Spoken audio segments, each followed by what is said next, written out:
On this episode of the Procedurally Generated Show, Cole challenges Caiatl's champion to a 3v1, Tony collects so much wumpa fruit people speculate he's a fruit ninja, and Ethan becomes Nacho Libre.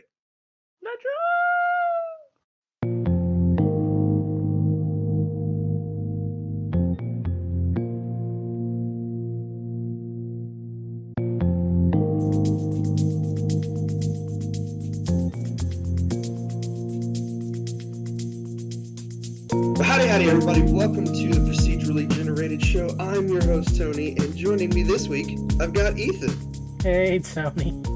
What's going on, sir? This isn't awkward or anything now. It's almost like we've had this conversation before. Yeah, if only I had recorded it.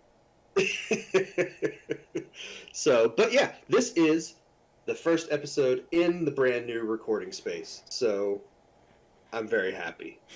Very happy with your gross mustard dried walls or whatever. Yeah, the walls need to be painted, but you know, that will come in time.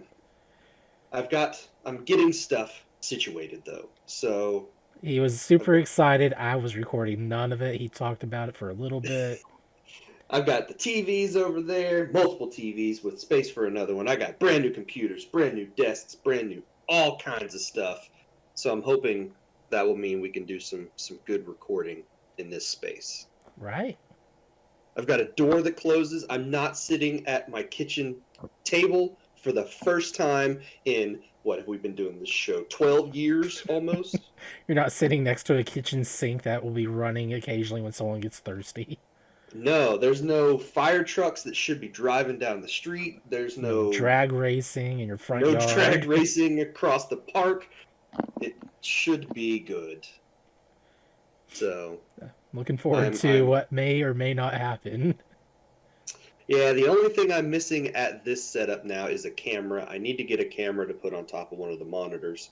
So I have a camera. But other than that, I'm getting the space set up the way it's supposed to be. So, very, very happy about that. Now I just need to play some Monster Hunter. We all do. So, isn't that right, Cole? Cole's not going to answer. He's not talking about Monster Hunter. He's too busy with Destiny. How long can we talk about him before he'll answer? Long enough to probably wonder if he's still connected or not. Cole, have you disconnected? Are you there? Cole! No? Okay. Oh, wait. Okay. I just saw him mute. All right. So something came up. He has a mute. Okay. Okay. Well, Cole will be here any minute. He's here, but not here. So, okay. Things happen when you have kids in the house sometimes. You gotta step away. I understand. So, well, all right. Well, Ethan. Mm-hmm. I guess that means we can start with you this week. Oh, that's weird. So, have you been playing anything you want to talk about? Guacamelee. I have seen this game. I have never played this game. It's like Metroid, but you're all melee? That makes sense. It's in the title. Yeah. So Guacamelee is a Metroid-inspired game where you play as a luchador? A luchador. That is the proper term for a Mexican wrestler. Indeed. I used to watch Lucha Libre growing up, so actually I was already pretty much grown up when it was on. I tried. Like I seriously tried, but I could never find a TV station that would let me watch Lucha Underground when it was on for a few years. Mine was just a cartoon show. See, there was a cartoon, wasn't there? Yeah, it was on WB. That's true. What was it called? Pretty sure it was Lucha Libre. Lucha Libre? Lucha Libre. That's probably just going to bring up a bunch of Mexican wrestlers. Cartoon. You have to find what the Mucha Lucha. There we go. Yes, that's what it is. I remember that show. Man, that's when I learned the importance of a mask for a wrestler. So Dude, they take those masks super seriously down there. They do. Without the mask, you are nothing. With the mask, you are someone else. It's true. It's like it's one of those things. It's part of their culture. Like those guys go out in public in their masks. They do not show their faces ever. And like the biggest disgrace is unmasking another wrestler in the ring or something. Yeah, they have those special matches where they'll put their masks on the line if it's a feud against someone they really don't like. So it's a big deal to be a masked wrestler. Yeah. God, man, Mucha Lucha, that was such a great show. But enough about the show. Guacamelee. So, there are Chozo statues in this game. Actual like They look like a Chozo statue. I think they're called okay. Shuzu statues or something like that. And every time you destroy one, a goat pops out. He talks to you, and then he turns into a person, gives you a move, and turns back into a goat and leaves. Okay. So they are progress related items to have. Yeah. And it for what it is, it's very bare bones in like the way it works. Like from the start, you have your main attack, and then you get like some grapple moves that you can do, and then Mm-hmm. that's pretty much it. After that, you get like your double jump. You can transform into another thing. I think. How old is this game? Because I don't want to. I want to talk about stuff, but I don't want to be too spoilery. Is that It's probably close to a decade old at this point. Melee? Wow, Guacamelee 3 popped up on the search. Oh, 2013. Okay, it's almost been 10 years. Who cares? If you haven't played the game by now, that's your fault. Anyway, you get like double jumps. You get the ability to turn into a chicken. You get these moves where it's based on the direction you hold, pressing the B button, or if you don't hold the direction you hit the B button, you get another move. And that's used for like breaking shields because they're like color based attacks. So like if you hold up and press B, you get like this uppercut. So you have your double jump, you do that, you get even more air at the end of the jump. And then you can combine that with your forward B, and you have like this dash forward that's blue. And you can do a down B, and it's green, and it's a smash into the ground. And then just to finish it all off, if you hit the B button while no inputs are being held, you just do a headbang attack. It's a headbutt or whatever you want to call it. So that's pretty cool. You start punching enemies, you get like this. The Y button appears above them, so you can grapple them and do more devastating moves or throw them somewhere to throw them into other enemies. And you can get additional moves on top of that where you hit B instead of Y with the move, or you hit B with that instead of just holding direction while holding direction. It sounds complicated. It's not. It's awesome. And so like I'm always doing like these down slams on the enemies just because it pretty much devastates them immediately. But turning into a chicken, that's like a fun little thing to do because you don't get morph ball, you get chicken. It's great. I mean that makes perfect sense. Every wrestler can turn into an animal. It's like Mortal Kombat. Well, it's not like you chose to turn into the chicken. You got forced into the chicken, and so you just kind of kept it. That sounds really bad to be forced inside a chicken. No, you're forced to be the chicken. Okay. And you can attack while you're a chicken.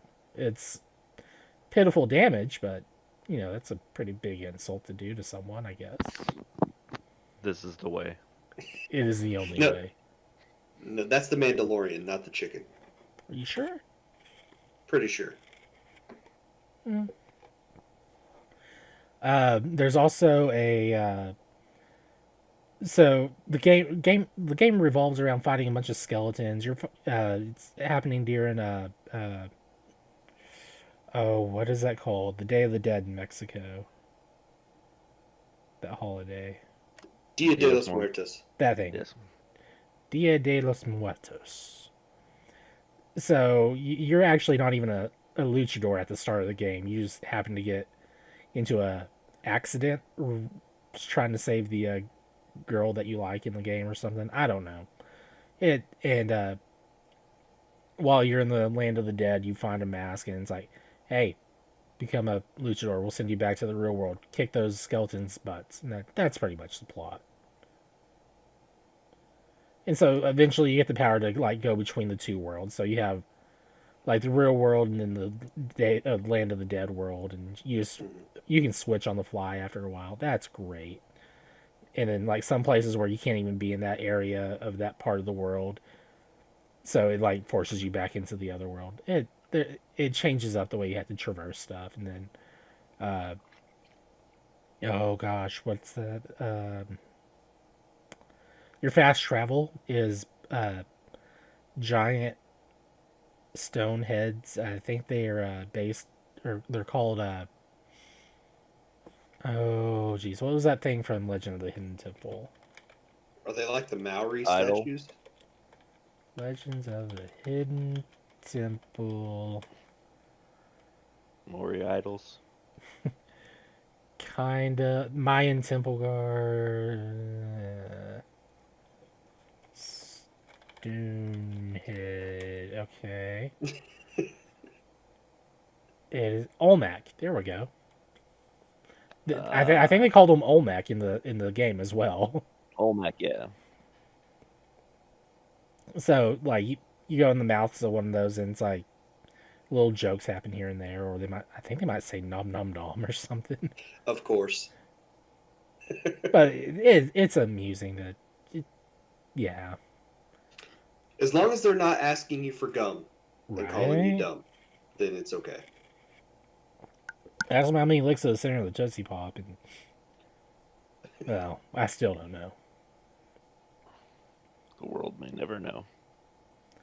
But yeah, you know, Guacamelee. I've had this game for a number of years on my Steam profile, so I was like, I should probably play this at some point. It's one of those games that I've probably got on 2 or 3 different services at this point, and I've never played it. I think Shannon really liked it. I seem to remember him playing it and really I think it was enjoying Shannon and Shelby really both enjoyed playing it. But yeah, I don't know. I know there's a sequel to this, and apparently there's gonna be a third one. I guess. But I looked it up and it was talking about the game's dev as a funny RPG that's coming out. oh my goodness. They do. They just announced it. Nobody Saves the World, I think is what it's called. Mm-hmm. Yeah. Yeah, that was just announced at an Xbox event this week. They announced like 22 games that are coming to Game Pass Nice. on like the day they launch. So, good God, Microsoft, right? Microsoft is making sure people can play some games. That's awesome. So yeah, Guacamelee. It's a game. I'm playing it. there you go. Now available on everything, including Samsung fridge. Probably, yeah. Technically, yes, because I think you can run Stadia on a fridge screen and play it on there. So maybe Game Pass too. My mind would almost be blown if I didn't know that was Pass. doable. All right, well, Cole, what have you been playing this week? This week I've been playing Destiny. I'm not surprised. Yeah, if at this point the this part of the show just becomes called Cole's Destiny Corner, where I talk about what I did different in Destiny this week, because I play Destiny like 24/7. I'm pretty sure we had that for Ethan for a while as well. Yeah, it took me a while to get out of that. Yeah, it takes a long time for the content to get to where it's like, all right, there's nothing to do. I've already done all my pinnacles, and I'm just kind of bored. This week, they had the culmination of this season's events. So you've been doing these proving grounds, trying to prove your worth. Work your way down the line and kind of whittle away Caiatl's forces, so that way they leave us alone. And so after an assassination attempt on Commander Zaval's life, he decided, hey, you know what? we're supposed to challenge people. Okay, I challenge you. And Caiatl was like, "Oh, okay. Instead of me fighting you, though, I'd rather it be my champion versus your champion." Mm-hmm. And so, while their champion is huge and really buff and stuff, there's 3 of us going against it because it's a instead of like the normal proving grounds, it's a strike. Um, so it's still a 3-man activity, matchmaking, stuff like that. Um, but it's not entirely unfair because while you're getting to the champion and while you're fighting the champion, there's still waves of ads that you have to fight through and stuff. But yeah, it's a nice strike. It will be sticking around even after the season's over, I'm pretty sure, because there's triumphs for doing it as a nightfall ordeal and stuff like that. So it's going to be one of the 6 Grandmaster Nightfalls for this season. That's really good because we were hurting for like a really good new strike like that, you know. Yeah, after they dropped a bunch of the planets with the Beyond Light stuff going on, it limited what kind of strikes you can have because you can't really do a strike on a planet that doesn't exist. Although I guess technically we still do strikes with people who are no longer alive, Mm-hmm. but they do a fair job of patching those up. So yeah, this week, Caiatl's Proving Grounds, she added a strike. There's some new cutscenes. There's some new, really interesting stuff, and that's about it. Did some Trials of Osiris against my will, and You did this week? was last week. Oh my gosh. No, Okay. Yeah. since the last podcast. Okay. Yeah. Yeah, so me, Ethan, and Stuart did some trials for a hand cannon. That's okay. I mean, Yeah, I'm actually it's a using PP. mine now. It's working pretty good and stuff I use it for. Yeah, I still think well, it's in an energy slot, so there's a decent amount of energy hand cannons that are pretty good. Still, non-exotic primary hand cannon for me is still Midnight Coup, um, which isn't available anymore. This Sadness. is Destiny. This is Destiny talk that I'm sure Tony's like, Just yeah. rolls his eyes and just kicks back. And he's like, The people okay, listening these to it are kids. like, yes, we get it. You like Destiny. Well, I don't know what these things are. It's okay. So continuing to roll out the weekly content. I think for the next 44 days, there's not going to be a lot more that they're going to add to it. No, sadly. It's just going to be finishing up the stuff for the season, like the ornaments. I need to get the Crucible ornament for the grenade launcher still. I got a few more challenges I need to do. And I really need to get my characters up to at least 1325 so that way I can participate in the Grandmasters. Because I can get the Conqueror title this season, I'm pretty sure. Since they've reduced all the requirements, now it's just it's like you just have to do the gilding requirements basically. Which is complete nightfall on each of the elements, complete 6 different nightfalls, and it carries your progress from other seasons. So I've already got half of that done. And then I think another one of them's like do. Have you solo flawless the presage, whatever it is yet? Yeah, I solo flawlessed it since the last podcast. Yeah, so yeah, I solo flawlessed that, got my triumph done. Nothing. It's not even a required triumph for the title. It's just a Just bragging What, rights. Andrew? it's a nice one on there or something. Yeah, I think the only triumph related to it is something about completing it on master. No, there's one for doing it. Yeah, master. Yeah. But those will be things I'll try to do before it disappears. I hope that with the I'm way still they mad said about they're my gonna run do today, by the way. Yeah. That's my own The, fault. the scariest part for me is the trash compactor, but since we found out about that glitch spot, yeah, I'm not really worried about it anymore. Yeah, I had to use it so I could live in that area. We both survived, and Stuart didn't make it. He was like on top of our heads or something like that. The last time we ran it. But hopefully we'll get all those. Oh gosh. Hopefully we got all those. Within the next 2 weeks, we can get those last 2 scannables.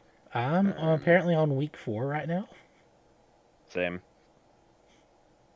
The only way to check would be if I got on my Hunter and my Titan and ran it both with them. It's what that was the reason I was running it by myself, was so I could finish off the thing. Make sure. Yeah. Gotcha. Also, I don't think it counted it when I got to the end. Yeah, I don't. It seems, I don't know that it's buggy. I think one of the things they can do is improve on the like way you can track stuff. Like, oh, you have to get 10 scannables or whatever. So here are the ones you've gotten. You can see like with the terminals from the Deep Stone Crypt areas, like when you get one of the terminals that week, it shows you, like, you can look at the Triumph and it's got all 13 terminals listed. You're like, okay, I've got this one, and this one left, so I know what I need to do. Whereas this one's just like, yeah, you're 4 out of 6. I haven't done it for. Have I done it for 4 weeks? Does it count per character? Yeah, if we could do it like on different characters just to farm out the rest of that, that'd be great. But I'm pretty sure it's count bound only. Yeah. It would have been really weird if I hadn't come on the podcast after you guys did that intro. I'd be like, oh yeah, he'll be here in a second, any second now. I think that's happened before on the old podcast. Oh man. Okay. Yeah, I had to kill a spider, and then I just saw Tony had to kill a wasp, and then he was like, it disappeared, and I was like, oh gosh. I found it. And the world is safe. I had a wasp in the house the other day, and I like when it was still like really cold, and I was like, oh my gosh, did this just coming through like the floor, or did it fly in and it was trapped in our door? Yeah, it's now in my floor, dead. So I'm gonna have to go get it in a minute. But right now, it's gonna stay there as a warning to the others. That's right. Any other wasps try to come in here, you're next. Yeah, that wasp got the boot doom and then the shriek of fear. So I was like, I don't know if I killed it. It's but the shriek of fear I give, it's after I try to kill a bug and it doesn't die. It's not girly. It's very manly. Yeah, I hate wasps. Are the one thing that I just can't stand. Spiders, I'll let a spider live in the house as long as it's not anywhere that it's going to bother a person. Yeah. Yeah. And then normally they get relocated out to the garden, so they can catch all the bugs that we don't want out in the garden. So I read once that the wasps won't sting you just because they're mad at you, and I don't believe that. I think that's bull. I got stung by a wasp because that sounds like something that's like wasp propaganda. Like there's a wasp at a computer somewhere. Like, oh yeah, and wasps love it when you give them food. Leave your food out for wasps. Oh yes, they won't sting you. There are some beneficial wasps, and I suppose you can leave all this in the show, Ethan. That's fine. Well, you're crazy. You think I'm going to work and edit all this? Yeah. So, I mean, there are definitely some beneficial wasps, and I've actually, since we've started doing a garden, have seen programs, and they talk about some of them, but most of them are just jerks. Yeah. but it is good to have some of them because they do kill the pests in the garden. So and they're pollinators just like a bee is. They're not, that's not their main thing. Like a bee is to fly around, catch all the pollen, and take it to different flowers and do all the stuff. But they do have their place, especially for people that have gardens. They're like, don't kill the wasps because they're helpful. So, and I'm still on the no. They're just jerks. They're the jerks of the insect world. Keep people out of my garden. They do keep people out of the garden sometimes too. Yeah. So if you're just tuning in, that's right. This is the PG podcast, the perfect gardening. That's right. Today we have a happy little shrub that we're planting. My wife is itching to get out in the garden in the new house and plant stuff. We're not quite ready for that yet. So a couple of PD piranhas, and we do have a Venus flytrap somewhere. That's cool. I don't remember where we put it, but I know it's around here somewhere. You put it in that warp pipe thing you have. I need to put it where all the wasps are. I don't know. I don't think it's big enough to eat a wasp, but it could sure try. So, is it my turn to talk about what we've been playing since I was? I guess. I mean, no. So, you ceded your video game point to talk about gardens. Oh, I mean, I could talk about gardening if you really wanted to. We could do a gardening show. So, no, just a couple of things that I've been playing this week. First off, I've been playing Spectre Knight co-op. Okay. It's a one-player game, but I've been playing it co-op. Okay. With Jake. We had at one point tried, and we got through a couple of bosses. We did it this week. We started at the beginning, from beginning to end, him with one controller on the Switch, me with the other half of the controller on the Switch, and we co-opted the entire game. It's crazy. That is a test in patience and trying to read the mind of the other player. Because there's a lot of stuff you don't have time to be like, okay, I'm going to do this, and then we're going to do this and do this. You just have to. One person has to go. The other person has to just think about what the other person is trying to think to finish that game. But we did. We beat the entire thing co-op. So that was a lot of fun. Now we're trying to decide if there's another game we could do like that. This just makes me think of like this idea of like a young Link like running through a village, just swinging his sword wildly and screaming. Like when two people control the one person. Like we don't want to die by getting hit by enemies, so what we're gonna do is while you're running, I'm just gonna be swinging the sword as fast as the button will let me hit it. Like Breath of the Wild might be a fun one to try to do co-op. I think that could be done. We also finished Mario 3D World. We 100%ed that this week. So nice. We actually let the little kids play with us in the last set of worlds, or the last world, the last 3 levels. Okay. So that way we got all 4 we got 4 characters finishing the third. I think it's 30-star run that you have to do. 25, 30, go. Somewhere, yeah, something like that. And then Champions Road. So I'm guessing it was one of those where where a lot of death happened. You got to the end, and it's like, all right, everyone jump at the same time. Oh yeah, there was definitely a lot of death, and we had to make sure. What we did at the end of Champions Road was I picked someone up and Jake picked someone up, and we just all jumped on the flag at the same time. Nice. So that was an experience. And then, of course, we had to go back because you can only do 4 characters at a time. There's 5 characters in the game. So we had to go back and play. We just did co-op, me and him, to get Mario. Because that was the last character that we needed to finish. So that has been done.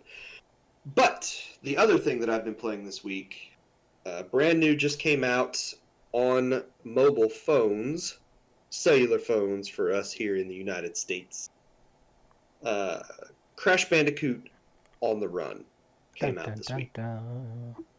That is the new endless runner. Well, it's not really an endless runner, but the new runner from the Candy Crush developers, King, I believe. It is definitely a mobile game. I mean, it has all the mobile trappings. It's got, Well, yeah, you go You have- with the company that knows all about doing that. you have to, except instead of having like a health meter that, every time you do a level, you lose some health. And then once you run out of health, you either have to pay more or just wait.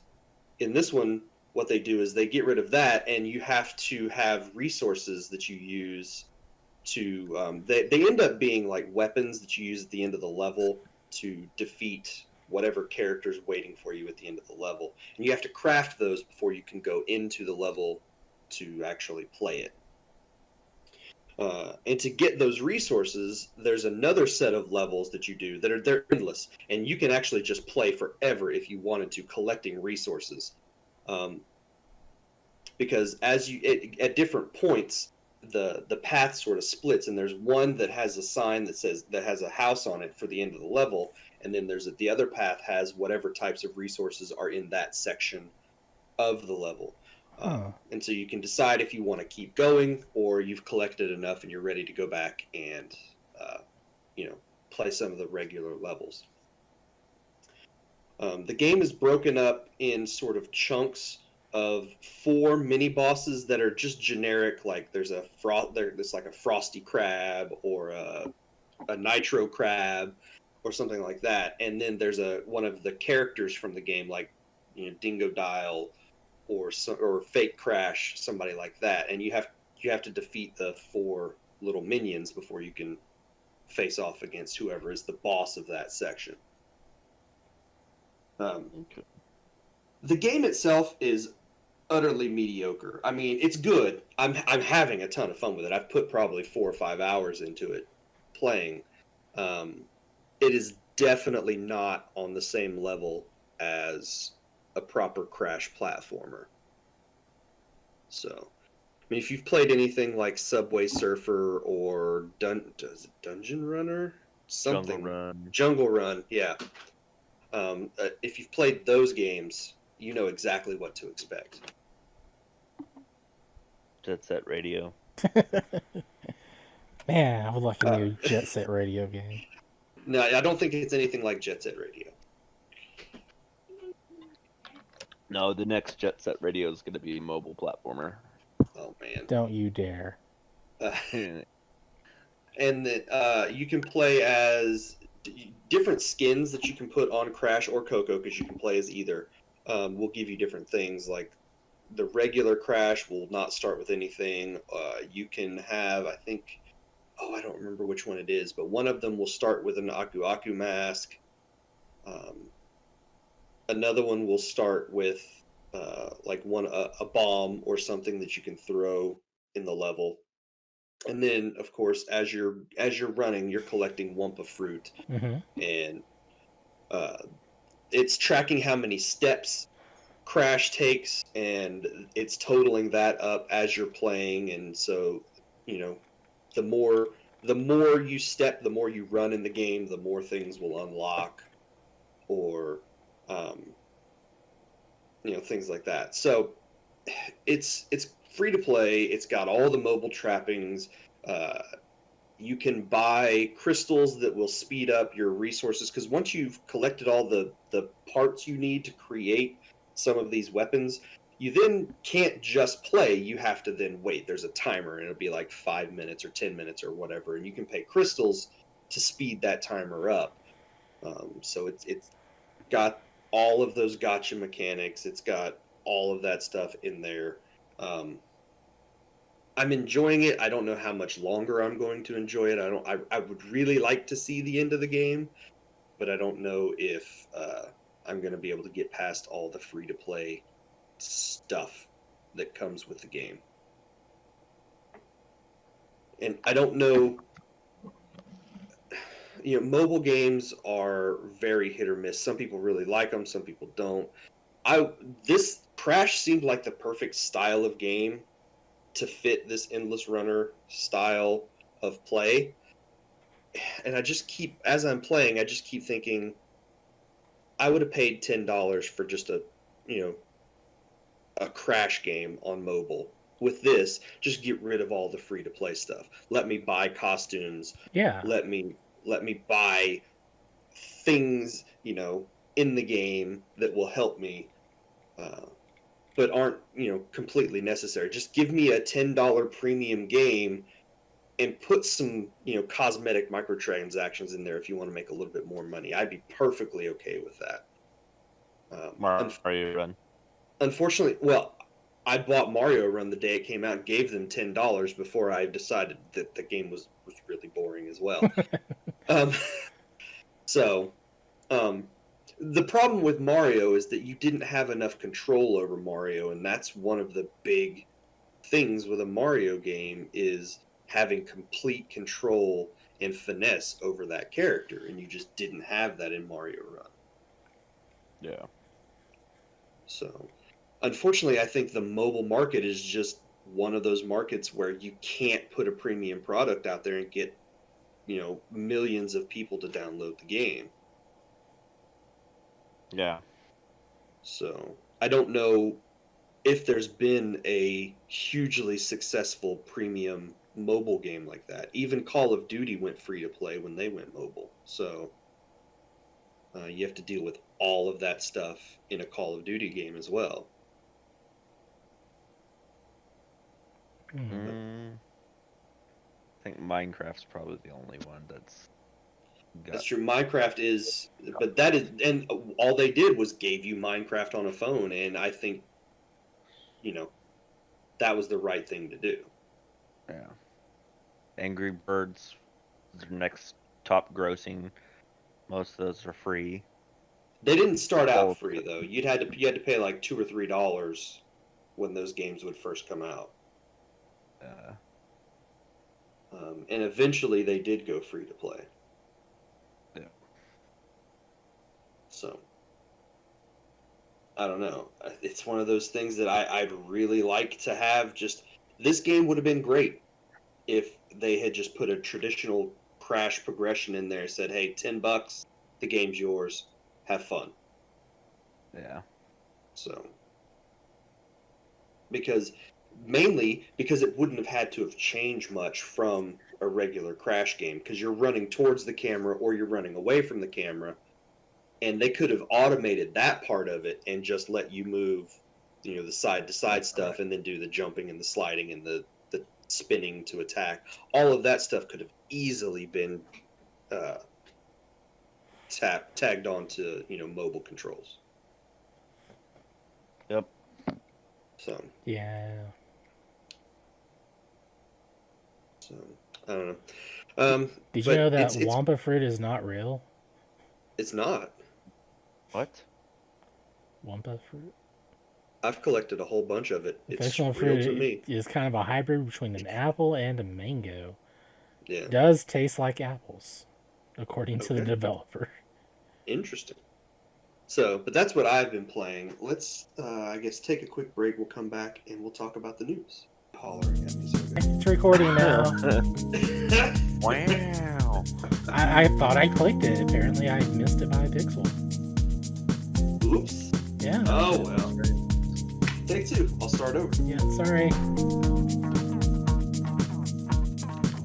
On this episode of the Procedurally Generated Restart. Show. So, I think we talked earlier about Microsoft being, you know, really good with getting people games that they want to play for free, essentially, if you have Game Pass. I mean, of course, you do pay for the subscription, but you're getting a ton of content with the Game Pass subscription. Well, Yeah. Sony, I think they announced this last week, but because we didn't have a show, I figured we'd talk about it this week. They have started an initiative called Play at Home, where this spring they're giving away, I think it's 10 games for free. Just, you can have them. Doesn't matter. You don't have to have PlayStation Plus, nothing. They're just, go to the PlayStation Store, download these games for free. They're yours to keep forever. No questions asked. No special, you know, restrictions or anything like that. The initial list of games that are available, I think there's at least one of them that is a PlayStation VR game, but then the rest of them are for just PS4 and PS5 owners, and that's Astrobot Rescue Mission. Wait, didn't that come? Subnaut. Didn't Astrobot What? come with the system? I think this is a different thing. I don't think this is just Oh wait, the. that might have came with the camera. I say I don't have Astrobot. I'm thinking PS5. Yeah, it's a PS5 game. Subnautica, they're giving away, which is Good a game. really good game. Very good game. Abzu, I think that is a underwater side-scrolling. I don't think it's side scrolling. I think it's more of a exploration not? thing. It's just Okay. it's more visually as pleasing than anything else. It's not a zoo full of animals with six packs. No. No. Enter the Gungeon, which is a procedurally generated sort of top-down dual-stick shooter style game. I know that one. Moss, I have no idea what that is. Never heard of it. It's the stuff that grows on the side of trees. Yeah, Okay. but how do you download that from the PlayStation Store? Oh wait, no, it's that guy from IT Crowd. Oh, that's true. Oh yeah. It is. Paper Beast, which I've seen, don't really know anything about it. Res Infinite. Mike has said we have to download that. Yeah, he would personally come to our houses and do bad things if we didn't download it. I don't think he knows where I live, so I think I'm safe.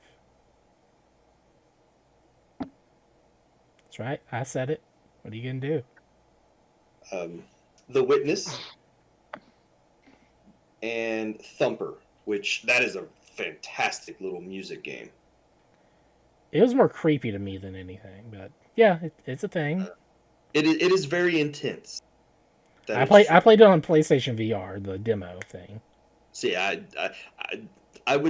think you get a completely different experience playing that in VR than you do just on a TV. Maybe, as far as I can tell, it would just be the same game. I mean, just I mean, I think it's the same game, but it's closer to your face and it's more, it's more in your face. Yeah. it's more right there, and so I think that makes it a completely different experience versus playing it on a TV.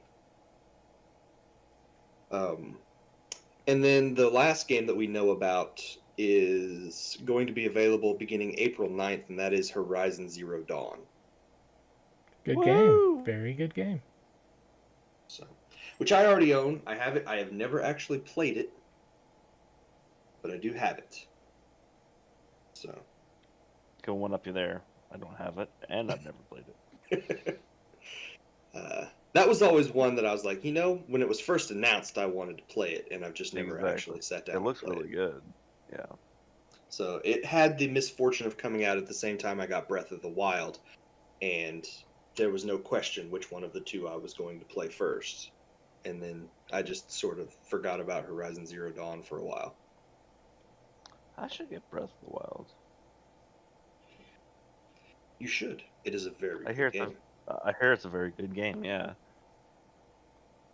It is a very good game. So, all of those are available from the PlayStation Store. You do not have to have Plus. You do not have to pay anything. They are just yours for free to play as you wish. And when is this going to be available? These should be available now. Ooh. Oh. We both have the same reaction. We're like, oh. So, Amazon, they have their own streaming service. They are not giving up on game development. A few weeks ago, we talked about Google closing down their internal development studios with Stadia. Didn't we talk a few weeks ago about Amazon giving up on one of their own video games? They did. They released it, and it was very poorly received, and so they thought we should probably put this back in development for a little while, and then they did cancel. It was called Crucible. It was their team-based shooter game. They do have another game coming. It's an MMO that is still planned. It's supposed to be out later this year. Um, but this week it was announced that Amazon has opened a new game studio, and this one is being run by former Rainbow Six Siege developers. And Okay. they have said that, unsurprisingly, that this will be with that team's emphasis on a heavy multiplayer experience. The new Amazon Studios' first game will be an online multiplayer-based IP. So you can expect something in the vein of Siege or Valorant, something like that. A team-based online shooter of some sort. So Cool. what exactly that is, we do not know. So like they're trying the same thing that they already tried now, but different.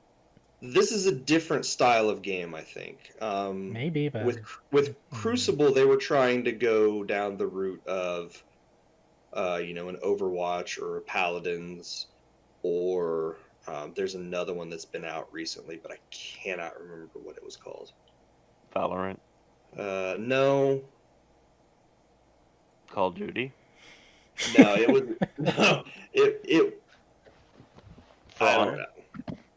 That has nothing to do with guns. Splatoon. I'd love for a Splatoon style game, but I don't think it would be that. Plants vs Zombies, Garden Warfare 2. We're on the third one of those, though. Garden Warfare 2 is old news at this point. If you're not battling for Neighborville with the plants or the zombies, you're not doing it right. I'm always a game or two behind. I thought you were saying on, you were old. I'm sorry. I was like, what? It's on Game Pass, so you can play it for free right now, Cole. I probably will then. If you really wanted to battle for Neighborville, you could do it. So, we don't know. Sorry, is that a standalone? Yes. Okay. We don't know anything about this game. We don't have a release date. We don't have any information. We just know that they have opened up a studio to create another multiplayer-based game.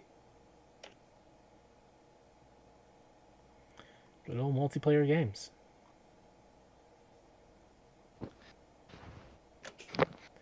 You know, the thing about multiplayer games is it takes more people to play them than a single player game.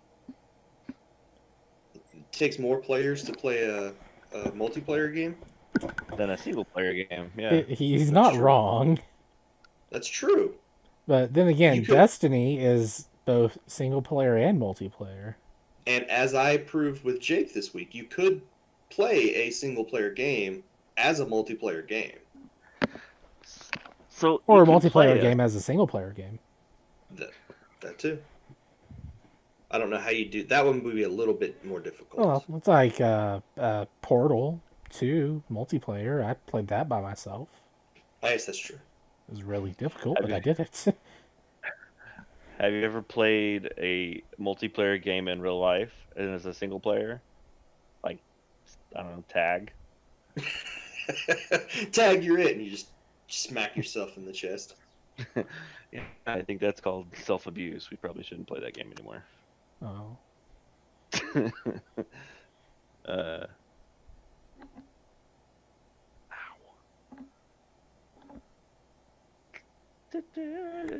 Not awkward at all now, is it? No. So how do we segue into our next topic with this? Oh my gosh. I don't know. I usually close out that so that way it's fresh to me. What's our next topic? Well, if I told you you can do more than just catch them all while you're on the go. Why does this sound like 8 Mile by Eminem? If I told you, could do I've more than never, just I've never seen 8 Mile. Anyway, Pokemon Go developer is Pokemon Go developer Niantic and apparently Ingress. Anyway, That's they're correct. working Yeah. on a new Pikmin title. Uh, it'll combine real-world augmented reality (AR) technology and Nintendo's stable of characters, Pikmin. The first game coming as part of this partnership is okay. Yep, I'm reading through Tony's notes since he had to step away conveniently at the end of whatever he was talking about earlier about multiplayer games. We trailed off so far. I kind of lost track. Nintendo said in a news release Monday that Niantic's take on Pikmin will feature gameplay that will encourage walking and make the activity more enjoyable. So they're gonna make walking more enjoyable. I, that's probably not. It doesn't take much to make walking enjoyable. I mean, it's already. You It's just so much. you, It's so you take much a fun. fishing pole, you put like a hot dog or a piece of cake or something on the end of a string on Got a the, donut on a stick. and you just have it dangled in front of someone's head or face where it's just out of reach. There you go. Walking's now enjoyable. So what I'm understanding about this It is is that a it's a donut on a string. Yes. you when you look through your phone, augmented reality, it adds game elements to whatever you're looking at. And so It layers stuff on top of what you would like your camera, what it's showing like real world. It's gonna layer stuff on top of that through the view in the camera. so it's gonna be showing like, oh look, all around you are the roly polies and the bugs and stuff, and it's like, oh, what's that over there? It's a It's a red Pikmin. yeah, it's like there's red Pikmin over there and a one coin that's red. So run over there real quick. So you have to walk over there. You gotta tell your Pikmin to pick it up. Hmm. He has to carry it back to your home, which you probably drove out somewhere to visit the park or whatever. So then you're gonna have to be like, all right, well, let's get him in the car.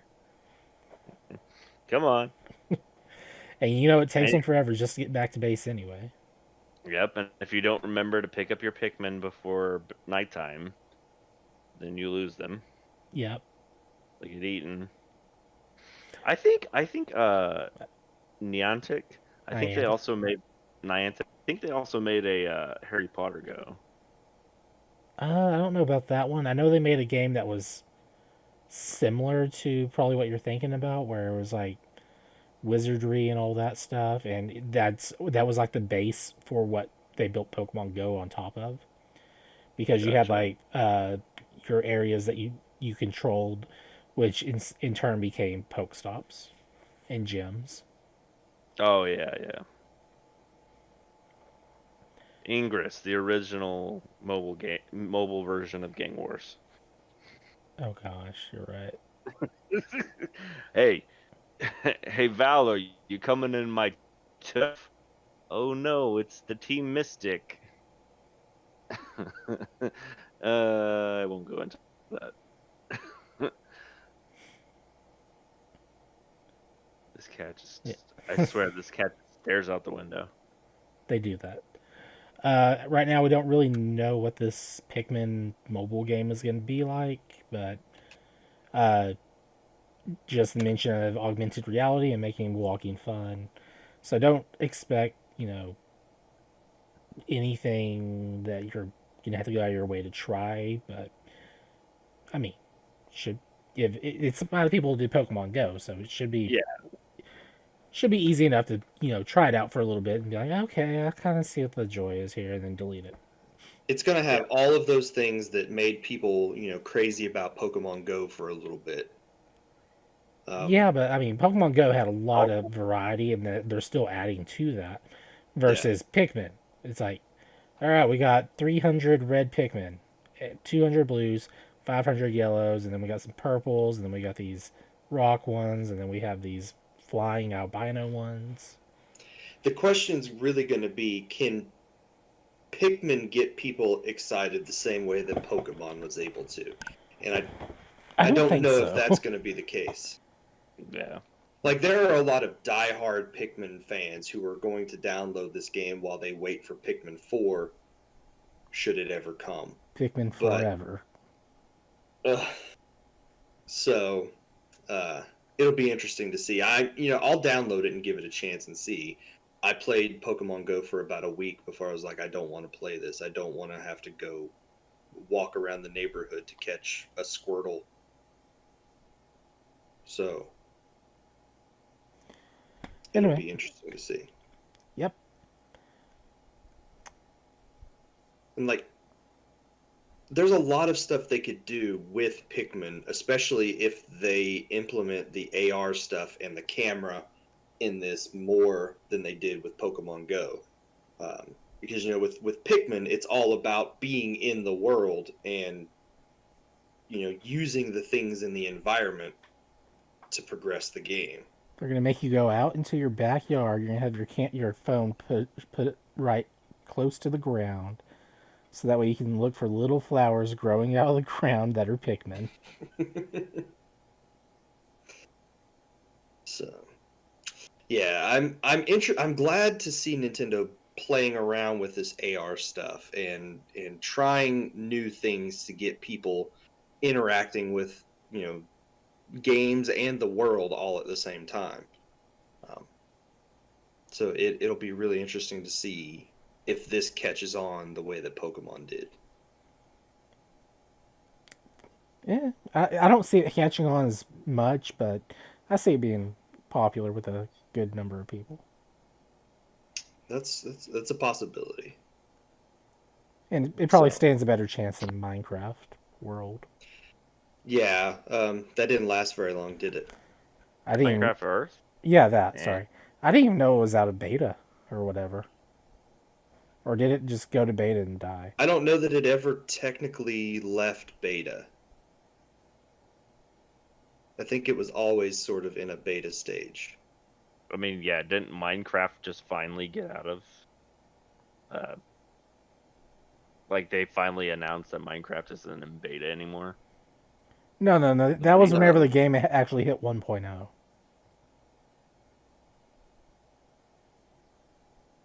There have been games like Fortnite was in beta for forever, and that technically just recently came out of beta. So. I don't believe that it's out of beta. I'm surprised it ever actually did technically come out of beta, because they kept it in a beta form so that they could push updates quicker than having to go through the certification process the same way they have to with a properly released game. Wait, didn't? Never mind. I don't want to talk about that. So, but I guess that is going to be it for the show this week. So, thank you very much, Cole, for being here. A pleasure as always. And Ethan, I guess, should we tell people that you're going to be able to get this in an audio form? We're going to try to do this into an audio form and bring back the podcast side of this where it's on a podcast app, even though this is still technically a podcast, even in video form. Yeah. We are going to try out an audio only version of the show again for a little while and see. You'll be able to see the links to all that if we remember. Ethan can try to put the links in the show notes here. And then, of course, once it goes live in audio form, we'll put it on all social media, Twitter, Facebook, all those places. So. Yeah, it's going to take a little bit for me to figure out how to do that, but it'll be worth it. Thanks for listening to this episode of the podcast. If you'd like to get a hold of us, you can send us an email to procedurallygeneratedent@gmail.com or direct message us on Twitter at ProGenENT. Facebook users can join our Facebook group by searching for Procedurally Generated. You can subscribe to the audio version of the podcast by going to Podbean or by searching for us on whatever podcast app you prefer.